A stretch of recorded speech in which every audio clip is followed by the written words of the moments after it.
Welcome everyone back to the Enneapreneur Live Show. I do this every Wednesday, and today I had all my tech figured out.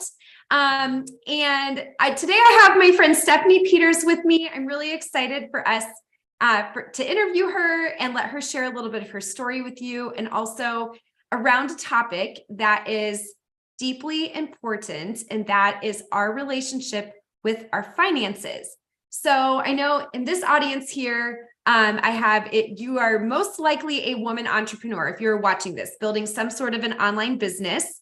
And I would imagine that whether it is pricing your products or asking for a sale or opening up your bank account and seeing the lack of funds or your relationship with debt or whatever it is, that you have a story and that you have something that you have had to work through or maybe should work through at some point in your life. And so I'm not an expert in this. I'll let Stephanie speak to that. So welcome, Stephanie. I'd love it if you would just share with us a little bit about yourself and also what led you to starting this business. Who do you serve? How do you serve them? And how do you start? Or did you start? Yeah, thank you so much for having me and opening me up to your audience. I really appreciate it. Wow, that was like so many questions. Okay. Sorry. What led me? What led me is like different than why, right? So my why is because the world is a better place when women have money. Like we are better investors. We give back a larger percentage of our income than men do. And we give it back more directly, like within the communities in which we live. So quite literally, the world is a better place when women have money, and I believe that women like want to stop stressing over money. We want to learn how to manage our money with confidence and to feel empowered and make decisions on our own when it comes to money, but we've been so historically left out of the finance conversation, for like the last 200 years. That we're intimidated and scared and anxious and have a lot of shame around it, and just don't know where to start. And so then, or even start paying attention to it. And so, then they avoid it altogether, which is problematic. And, when women, and especially like in coaching, as like when you come alongside someone with, direction and encouragement and accountability and, sometimes a little tough love and, someone that believes in you when you like don't believe in yourself and don't want to keep going or want to quit, like the act of coming alongside someone and on a journey, to achieve their goals, I think is one of the most like transformational things you can do for people. And so, to be able to help women take back their power over their money is really like my mission in life, because money and how you feel about money and finances, and it literally affects every other aspect of your life, Yes. And so like the world is a better place when women have money, and our lives are more satisfying and more fulfilling, and they have more confidence and options. Yes. I want everyone to have more options than they have had in the past. And, there's a lot of privileged white male advice out there. And I think that people and women and minorities and people that have been historically left out of that conversation are looking for a different approach. And I strive to be the antidote to that. So that's kind of my why, which is totally a different story than how I started my business. But yeah, so that's my why. I love it. Well, one of my missions in life is to help women make more money. So yes. It's like making it, but then, and I don't know if you've seen this a lot, but you can have someone who has figured out how to generate a lot of revenue, but then something breaks down where, okay, now what do I do with this revenue? Or they have a really unhealthy relationship with the revenue. Talk to me a little bit more about that, especially in what you see with women. Yeah. I mean, it doesn't actually matter. You can make more money and still not be, any better off financially. The research shows that people, like the percentage of people that live paycheck to paycheck, kind of remains consistent across all income levels. Whether you're making $30,000 a year or $100,000 a year, like the percentage of people living paycheck to paycheck at those incomes are pretty similar. Wow. And so, that really shows that it's a behavior issue, right? It's a knowledge, it's a empowerment, and, just knowing what to do and where to put things. But it's a behavior issue, and Yeah. there's the lifestyle creep. When you start making more money, you spend more money, right? And same in your business. You start making more money in your business and you're like, oh, let me get that second assistant, or, upgrade to this CRM, or, you find other more expensive ways to like spend that money because you're so uncomfortable like having it. Women a lot of times don't know what to do with it. And then like it sits in their bank account. And then we do funny things in our minds to like sabotage that progress. And even if you're not thinking like, oh, it's going to sabotage it, you've worked really hard and you have $10,000 in your bank account and you're like, oh, I should take a trip, or I can buy a new car. It's like, you're not thinking, oh, I'm going to sabotage the work I just did by, emptying my bank account. You're thinking, oh, well, now I can do this and this and this, without looking at like any of the long-term goals really. And so what I see a lot of times, especially with, solopreneurs, people starting out in business, is like the basics of even just separating your business finances from your personal finances.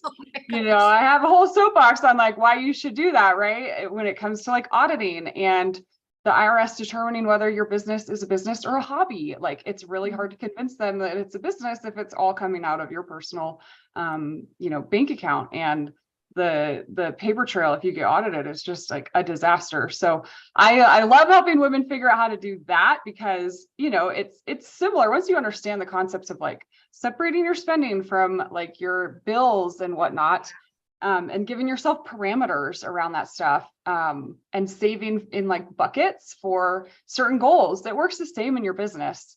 And so once you understand like the concepts, it's really easy to put into play or into practice, like in both your personal life and your business life. And I mean, it's simple, right? But it's not easy. And so that's where like we get burned out and, oh, like, I've been doing this for so long, I deserve a treat or whatever.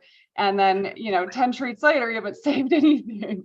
So it's really like helping set goals of like, okay, well, when I get to $1,000 in my business savings account, like then I'm gonna maybe I'll take my husband out to dinner or whatever, or when I get to 5,000 or 10,000, like really being conscious and like mindful and intentional about those goals, and then you have something to strive for and keep you going. But I don't know if that answers the question at all. Women just, avoidance is like never going to leave you anywhere that you want, right? So but it is a behavior thing, and it's a mindset thing, right? And so many women out there are just telling themselves, I'm bad at money, or I'm bad at math. I joke like my spreadsheet does all the math for you, and if you can do second grade math, like you can do a budget. It's like an excuse to sabotage and say, well, I'm never going to get good at this, so why even try, kind of thing.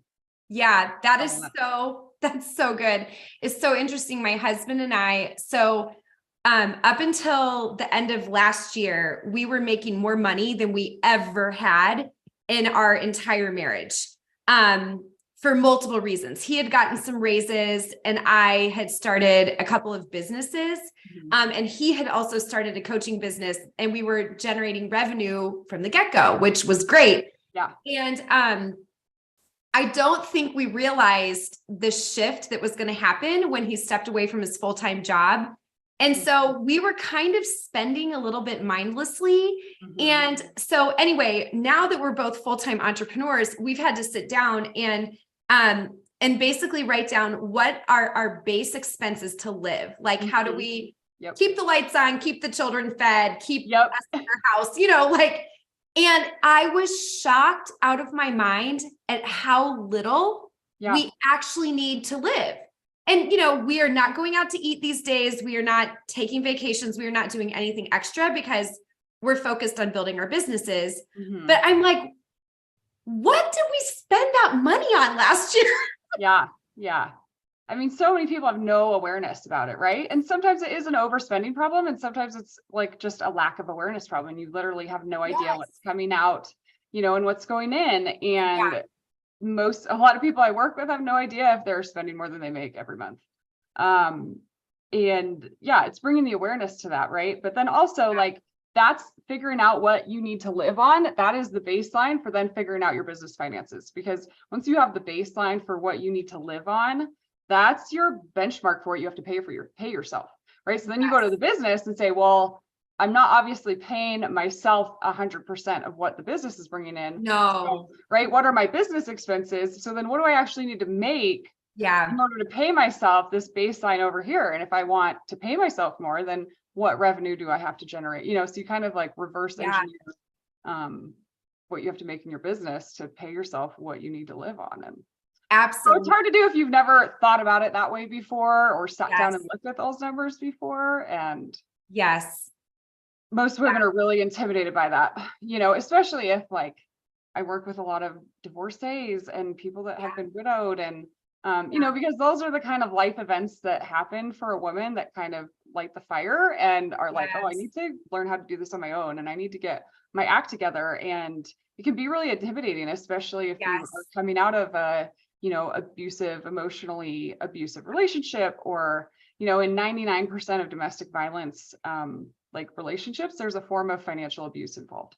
And so, that's another thing that like screws up our mindset with money is the messages that, we've been hearing or telling ourselves, and it doesn't even have to be a toxic relationship. It could be a toxic job or a toxic boss that makes you feel less than or belittled, right?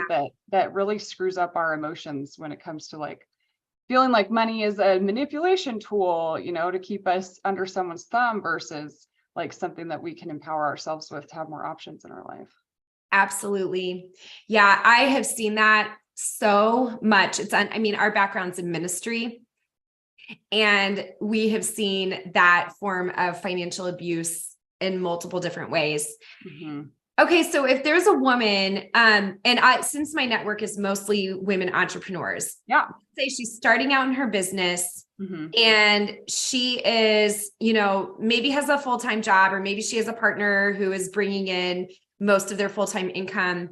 But let's say that she's like starting to build something on the side. What would you say is the main thing that she needs to have decided or figured out as it relates to her finances so that she sets herself up well if she transitions into doing that full time? I didn't send you this question ahead of time. Yeah. If it's a situation where like you're wanting to leave a part-time job or, a full-time job for the side gig, right? That's one. The basics of like starting a business, get your LLC or, incorporated, whatever, like set that up so you have legal protection, right? And then open the business bank accounts. But then in terms of like, okay, how much do I need to make in order to leave my full-time job, right? Say, so the emergency fund is really important for that. I call it the FU fund, so that any woman can walk away from like a financially, toxic situation or an abusive relationship or a toxic job environment, and stand on her own 2 feet, right? So I love that. A lot of people recommend like 3 to 6 months of an emergency fund, and that's your basics of what you need to live on. And it might not be exactly what you spend right now to live on when you have income coming in, right? If you all of a sudden lose a job, you're going to maybe eat out less and shop less and whatever, right? So you really have to figure out like what the basics are of what you need to live on. And I would say like, at least know how many clients or how much work you need to do in your business to make that money, right? You need to decide also like have a buffer, have a savings, and it's what you're comfortable with, right? I don't know that I'd recommend less than 3 months for someone starting out, right? But have like however many months of savings so that you can walk away and start that up. And even if you don't have a customer for 2 or 3 months, like you can still live, right? Having no savings and just walking away from a full-time job, like probably never a good idea. But so getting comfortable, like deciding how many months of savings you're comfortable with having before you do make that transition, but also like starting to make up that income in your side gig. And a lot of people will tell you, okay, you have to at least be replacing like what you need to live on. But if you're working full time and there's only so much time you can put into your side gig, like I don't know that fully replacing that is realistic as a benchmark to walk away from your full-time job, right? But know how many like clients you have, know how many you need to have to replace that income. So say maybe you get to half, right? Or a third, and you're like, well, if I had 40 extra hours a week to put to this, I could easily double that. I could easily triple my client load, and therefore I know the numbers I need to hit. Right. So you could have those 2 months or 3 months of savings and say, okay, like I'm seeing 50% of the people I need. I'm giving myself 2 months to double that. Right. And then I know that I've replaced my income within 2 or 3 months or 6 months or, whatever you're comfortable with. But it's like, you got to have a plan, because failing to plan, I say, is planning to fail, and you're just shooting in the dark, right? Like a lot of people just start a business and it's like a shot in the dark, and then you get burnt out, and then you don't know how many clients you need or products you need to sell in order to like pay yourself and replace that. And that's what leads to like the stress and the burnout and the overworking, and that's not why any of us start a business, right? You don't start a business to be burnt out and overwhelmed and poor. So I think also reading, I highly recommend the book Profit First by Mike Michalowicz before you start like your business savings account. It's a lot easier, or business banking accounts in general. It's a lot easier to start that from the ground up, like when you're building it, than to go back and like reverse years of, maybe poor business financial practices. But if you've done that for years, it's not too late to revamp it. But if you're just getting into starting a business or you're very new, I would highly recommend that book. Yeah, absolutely. That's so good. So what about your clients? Like what types of breakthrough or changes or transformations have you seen them experience? Yeah. The monetary wins are great, right? But I love the like mindset shifts and the, how you carry yourself. I recently had a client that was widowed, and she was always so anxious and like hyper vigilant about money and payday and what's coming in, and are we gonna have enough bills to pay here? Because her husband would like just kind of spend rogue. And so she always had this anxiety around money and how much was in the account at any given time. And the last meeting I had with her, she literally forgot it was payday. Yeah, like that was a huge win for me, because she had so much confidence in the plan and that bills were going to be paid and savings were happening, and she literally forgot it was payday until I reminded her. And so that was like, it's just such a sigh of relief. Or I had a client that said, we're fighting less about money already, and it's only been 2 weeks in. And a client that came to me and said, I try to really fight the mindset of like, I can't afford that, or I'm too poor for this, right?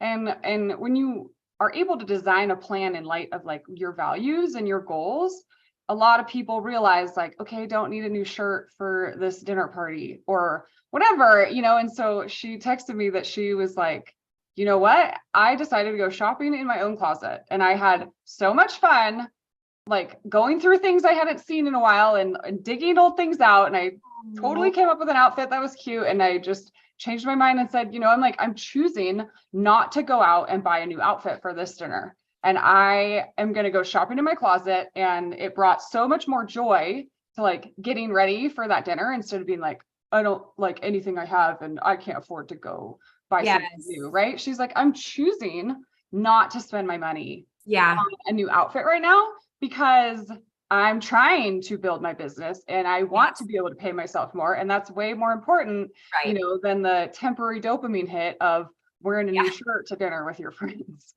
So that kind of stuff is like what I just love to hear from people. Like a client the other day texted me like in all caps and was just like, Steph. And I was like, yes.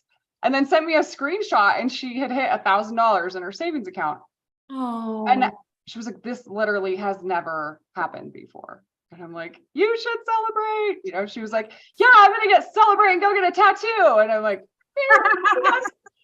again, fighting that mindset of like, oh, there's money there, I should go spend it now. Like instead of being like happy that you have $1,000 in savings account, like for a lot of people, when you have those goals, like, okay, when I get to this number, or when I get this paid off or whatever, then I will go treat myself, but maybe not like with an $800 tattoo and then drain the entire, you just worked for. Unless you're specifically saving for a tattoo. Yes, outside of the other 1,000 that you've built up to. Yeah. That's so good. I know, it's so funny because we've always been in like the nonprofit space and have never made very much. Yeah. And it's really interesting how there have been different seasons where, we're under a lot of pressure right now to make financial ends meet because we're at the beginning of building our businesses. But there's been a lot of freedom in knowing like, oh, well, we just can't do this, and this. Now, the goal is long-term. Yeah. We want to have a lot of choices and options and financial freedom with that. But I think that there's like this, because we hear so much online from people about financial freedom.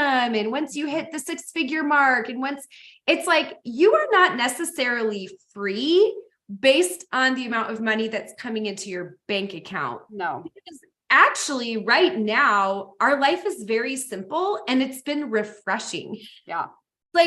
We've told all our friends, we can't do anything that costs money. So if you want to hang out with us, it's going to be hot dogs and chips in the backyard from Aldi. It's like, we're just not, but I think that freedom isn't the number in your bank account. Freedom is being able to manage and control that money to support a lifestyle that you want.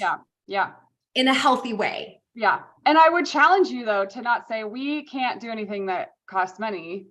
Like when you're say we're choosing, not to spend money on eating out. We're choosing not to spend money on like the museum or expensive kids parks or whatever, like right now, because we have these goals in place, right? Like the mindset and the nuance of that. Yeah. Ooh, instead of saying we can't do it. We can't do this. And also for your kids to modeling like a healthy financial relationship, instead of saying we can't do that or we can't afford that, say like, I'm choosing, we're choosing as a family to not spend money on that right now, or that's not in our budget, today.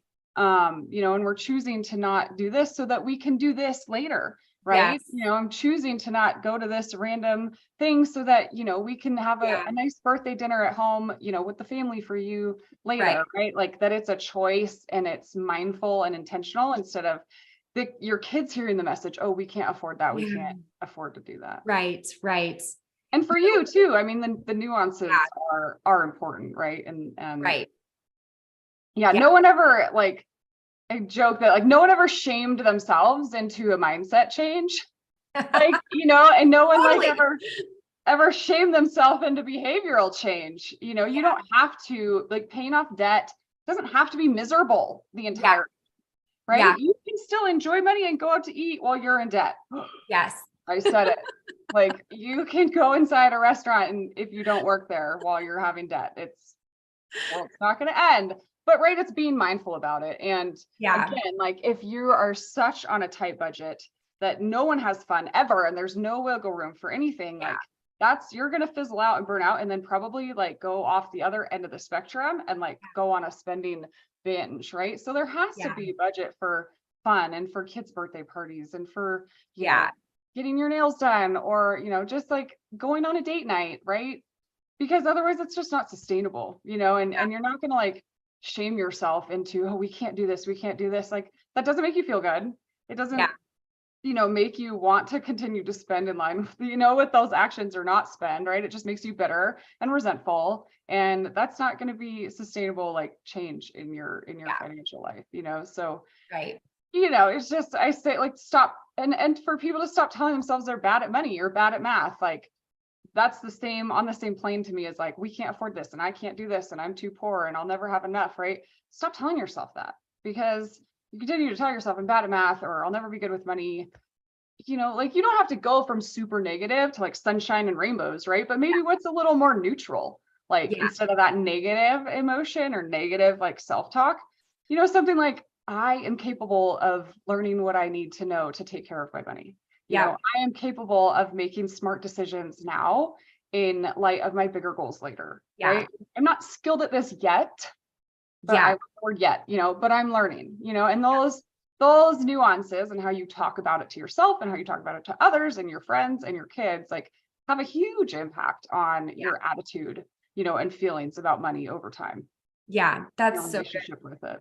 One of my friends, who's also an entrepreneur, when they were in the beginning of building, we just had dinner with them last weekend, and she was telling me that when her business started to pick up some steam, and so they were trying to figure out their time, and they have 3 little kids, and like the kids are home and they're trying to build their businesses.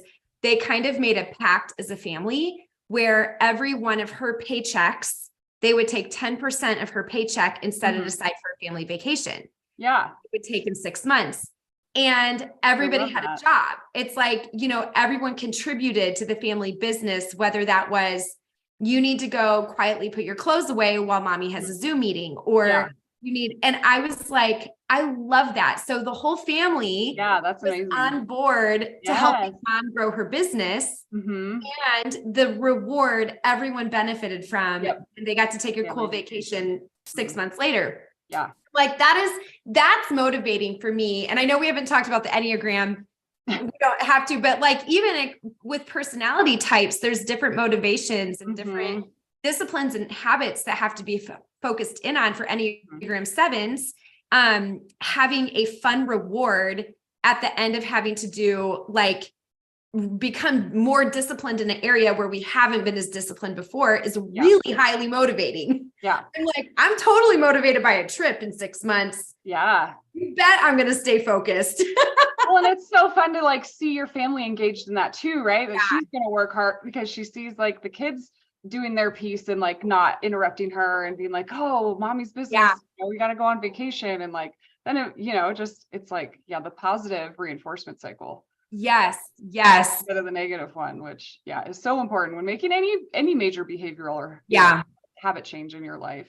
What we learned about like negative reinforcement with kids and spanking, or like it doesn't work. It doesn't work long term to do that. It might get you, compliance in the moment, but it's more damaging later on. And that's true with adult brains too. Like the negative enforcement isn't a long-term sustainable way. So if there's anything you can even do just to shift it to even more neutral, like doesn't have to, like I said, doesn't have to be sunshine and rainbows, but what can be more neutral thought about this situation or my finances or whatever, it's your life, it's your goals. Like what is your quality of life worth, and have options. What is that worth giving up for you? And I'm never going to tell people what not to spend money on. Like my job is to help them see their money more clearly, and then they can make those educated decisions and say, well, if it came to this or this, like, do I get out of debt sooner, or do I, invest, this much in a business coach or whatever? Like sometimes the answer is going to be like, it's worth it to put off, paying off that debt for longer. And sometimes it's not. I had a client recently who's older and on a fixed income and has a bunch of debt and is like, well, once I pay all this off, then I can go see my brother who's 87, and then I can, and I'm like, or you could just take another year to finish paying off your debt, like, and have, and go see your family now. Right. Like sometimes it's worth it. Yeah. But everybody has to establish their own comfort level for themselves. Absolutely. Yeah. And I just try to help people bring awareness to like those other possibilities and the options. It doesn't have to be and or like it, black and white, one or the other. Like there's room for and and win-win and the gray area. Like I said, it doesn't have to be miserable paying off debt, and you don't have to just like live in a box and do nothing the whole time. Like you can still have fun and you can still go see your family. And as long as okay, well that means 3 more months to paying off this debt, or another year to be able to put this much away for a vacation, or for this much in my business, or for my kids, whatever, like, is that worth it? Yes or no? And then everybody gets to make their own decision about that. Yeah, that's so good. Okay. So where do you hang out? Where can people find you on the internet? On the World Wide Webs. Yeah. Oh my gosh. It was so funny. The first time someone found me like from a Facebook search, like I joke about being old and, not hip and whatever. And I was like, oh my God, I did the pound sign right.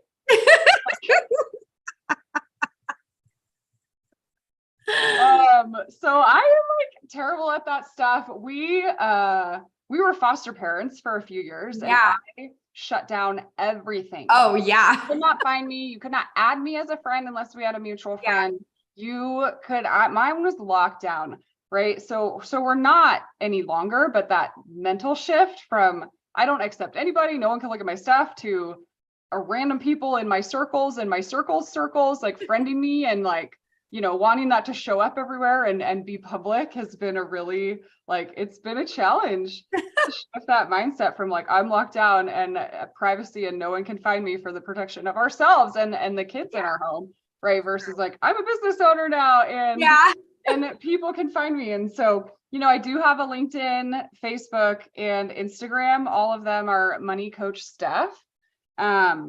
I've recently partnered with someone to do my social media and we're getting that up and rolling.